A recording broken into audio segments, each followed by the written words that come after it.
All right, Dom Nicastro here, managing editor of CMSWire, and with our latest CMSWire contributor, Liraz Margalit, digital psychologist and writer of the book, Designing Your Mind. How you doing, Liraz?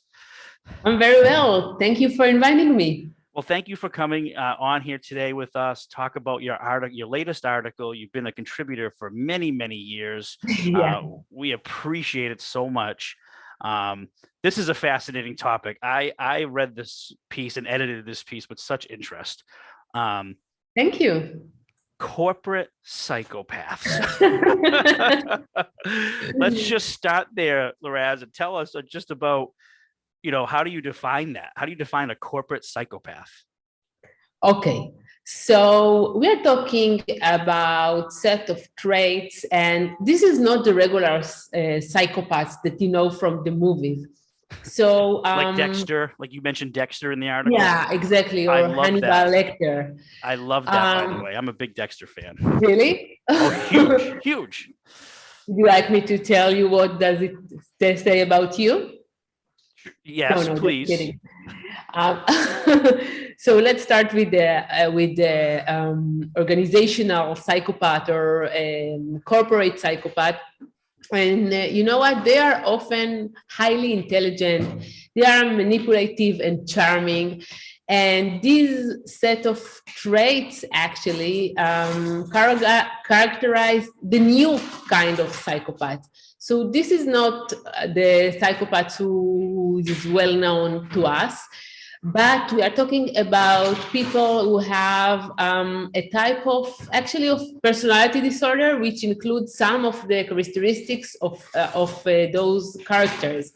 Like psychopaths often know how to tell people exactly what they want to hear, in order to move them and mobilize them for their own benefits, and they are aware of their abilities to use them to manipulate, meaning that they are aware of their manipulation. And they actually, these people, they make sure to rotate things so that they can actually serve them. And they are also characterized by grandiose self-worth and overestimating their self and also their abilities. Also, one more thing. It's important to note that corporate psychopaths, they're not violent, and they actually operate within the law. So their way of gaining straight is to climb the organizational ladder, meaning they like to gain recognition. They feel good. They need the status. They need the recognition. And actually, there is one more thing that is very important about corporate psychopaths. They can tell you one thing, they can be charming to you, and the next day, they won't even tell you hello.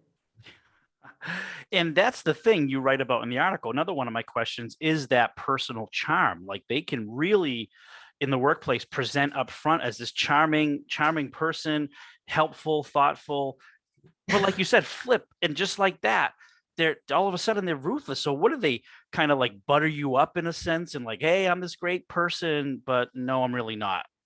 Exactly. So they look at you, they look at people actually as an object that they can manipulate for their own good, for their own benefits. So another thing in that context, that they like chaos. They like to operate in a chaos. Yes. So let me give you an example. So they like to take risky decisions and let other people clean their mess. And they like to say one thing and the next day to come up with another amazing and great idea, and all the company should say amen and do exactly as they say and operate by their idea.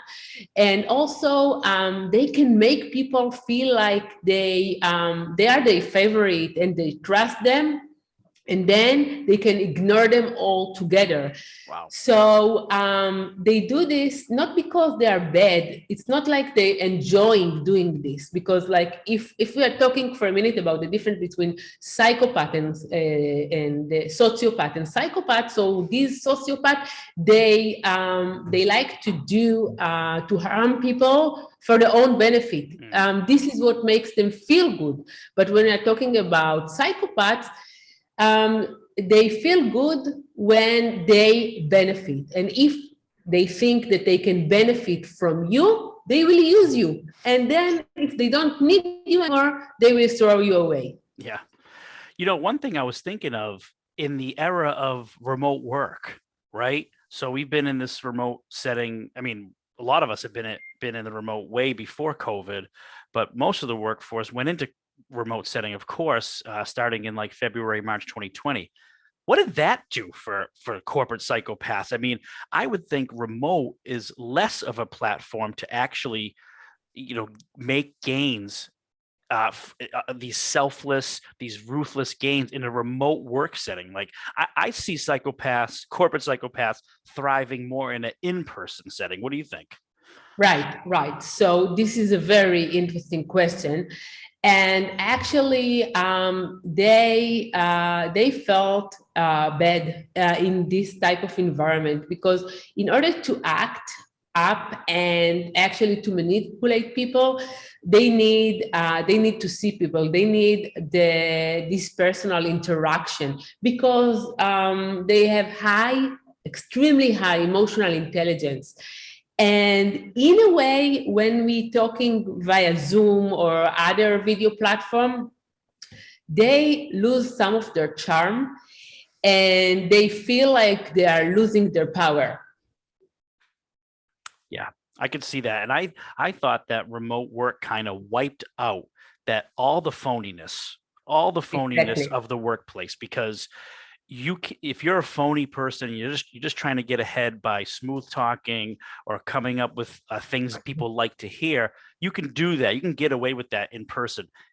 The people that thrive in the workplace in a remote setting are the people who do the work and get it done. And that's what people notice. So Exactly. this is such a fascinating topic. So not only that, for also there is one more personality traits that we call extrovert versus introvert. So for extrovert people, they had really hard time during the COVID, because they need people, they need interaction. They are interactional or people oriented, and it was extremely hard for them. And these are also the type of people who like the networking and who likes the politics. So they actually really suffered in this period. Yeah. Well, final question here. Going forward, what can our readers expect out of you? What kind of trends are you watching, and we can possibly expect for future articles?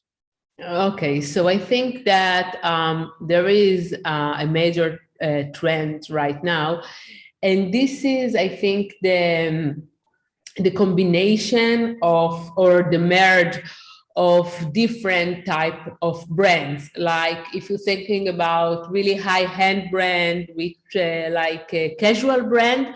So I think this is a big thing right now, and I really like to write something about it, because this is actually a marketing strategy of how you can develop and how you can reinvent yourself. And it's not only about rebranding yourself, it's about merging with another brand that actually have completed the qualities and benefits. And I think it will be very interesting to see how this type of trend will turn out in the future.